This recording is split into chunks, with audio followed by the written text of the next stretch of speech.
धर्मपुर गांव का एक नामी व्यक्ति बेहद गरीब किसान मोहन राम था। उसकी दुनिया उसकी पत्नी चमेली, दो छोटे बच्चे और सूखे खेत थे। इस बार भी मौसम ने धोखा दिया था। 5 महीने से बारिश नहीं हुई थी और मोहन राम की सारी उम्मीदें सूख गई थी। चमेली, इस बार भी फसल नहीं हुई। अब क्या करे, बच्चे के लिए कुछ भी नहीं बचा।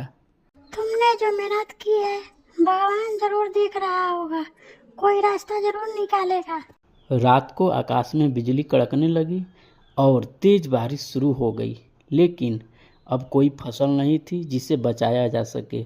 गांव की गलियों में कीचड़ भर गया और घर की छत भी टपकने लगी। मोहन राम ने गांव के सेठ धर्मी लाल से उधार लिया था।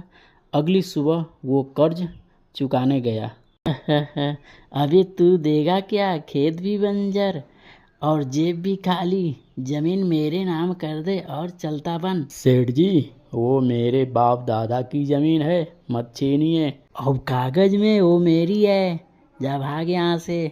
मोहन राम का सब कुछ छीन गया।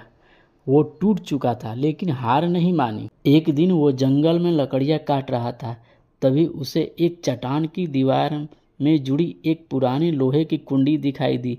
जैसे ही उसने उसे खींचा, दीवार हटी और एक गुप्त सुरंग खुली। वो डरते डरते अंदर गया। अंदर गुप्त अंधेरा था, लेकिन दूर एक पीली रोशनी दिखाई दे रही थी। ये क्या जगह है? वहाँ एक विशाल कक्ष था। उस कमरे के बीचों बीच एक पुराना सिंहासन था और दीवारों पर सोने की निकासी। तभी एक बूढ़ा संत प्रकट हुआ। मैं तपस्वी महाराज हूँ जो अपने वंशज की प्रतीक्षा कर रहा था। तुम धरती के असली पुत्र हो। यही राज्य कभी तुम्हारे पूर्वजों का था, लेकिन उसे धोखे से छीन लिया गया। अब समय आ गया है कि तुम इस धरोहर को संभालो। तपस्वी ने उसे एक पुराना तिजोरी और कुछ दस्तावेज दिए, जिसमें जमीन के असली कागजात और पुरखों की संपत्ति की जानकारी थी।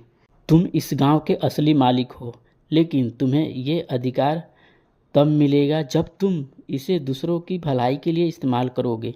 मोहन राम दस्तावेज लेकर सेठ धर्मी लाल के पास गया और कहा, सेठ जी, अब फैसला भगवान करेगा। देखिए, ये असली कागजात है। सेठ के होश उड़ गए। सरकारी अफसरों ने जांच की और सब सच साबित हुआ।